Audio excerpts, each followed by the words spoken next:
One of the things that I'm going to be referring to today, and that is Michael's 10 cardinal rules on how to run a construction company. These are just basic common sense principles that are all too often overlooked or ignored by people in this business. Let me give you a couple examples. Now I know this doesn't apply to anybody in this room, and I know it's very elementary, but let me throw this one out.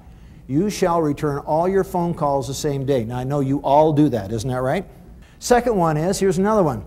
You shall get written quotes on all items that exceed $300 on your estimate sheet. You do that, and your financial problems as far as your job costs coming in at or very close to what you estimate, those problems will go away, and you'll find that you will consistently estimate your jobs within 1% of what they actually cost you to do. It's a very simple procedure, but it works very well. Anything that goes over $300 has to be in writing when it goes in with a contract. Very simple procedure. There's a bunch of other things, and we'll cover a lot of these as we go along today. Number 4, you shall keep your ego in your pocket. We'll talk about that during our sales, a little talk on sales between about 11:30 and about 1:30 this afternoon. Continue your education on a daily basis. Take a fixed salary from your business each month. All of these things add up to being success in this business. Now you ask, what is being a success in this business? I have a slide that I will show you a little later that will give you some financial guidelines on what I consider a success in the construction business to be. So you'll see that as we go along.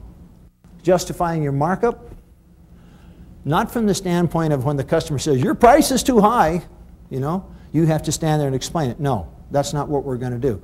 I'm going to give you the things that you can think, say, and do so that when you present your price to your customer, they say, yeah, that makes sense. Let's move ahead with the job. And that's what we're all after. By the way, has anybody here ever had a customer tell you your price is too high? Anybody at all? Just 2 of you? Well, you 2 guys don't worry about it. The rest of these folks will lie about other things too, okay? All right? Every one of you have had that, and you know it, and so do I, okay?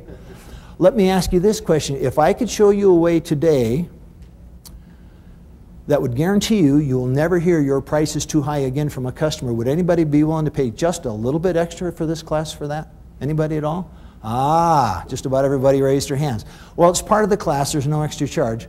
But we will get to that probably right after lunch today, and I'll show you a way that if you'll use it, you'll never hear your price is too high again.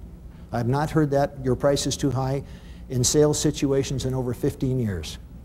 I'll have this question for you. Who would like to take a shot at the first part of the question?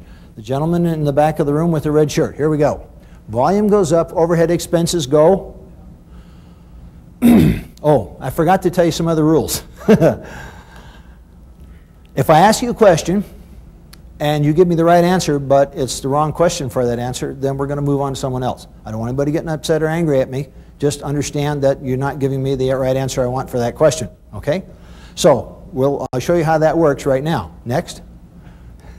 Over here. They go up. Let's see if you're right. Okay? They do. All right? Now, here's the second part of the question, Gerard. You're going to be ready for that one? Now, don't blurt out the answers. Let him answer. Okay? Volume goes up. Overhead percent goes up. Okay. In the back?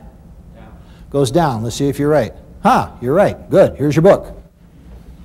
Okay. Gene, can you make sure he gets that back there? Just pass it on back to him. Good. Let me show you why these two statements are true, and as I said earlier, this is probably one of the most misunderstood concepts in construction today. A good proportion of your time in running a construction company is half of your time devoted to sales and marketing, the other half is devoted to running your business. And I'm not talking about working on jobs, I'm talking about running the business. It's a good proportion. If you do those two, you don't have time to work with tools. So if you pick a tool up, you're shorting yourself somewhere else. In most cases, it's shorting the marketing and sales end of things. Okay? That's why you hear contractors say, oh, we're coming into the slow part of the year. Shouldn't have a slow part of the year.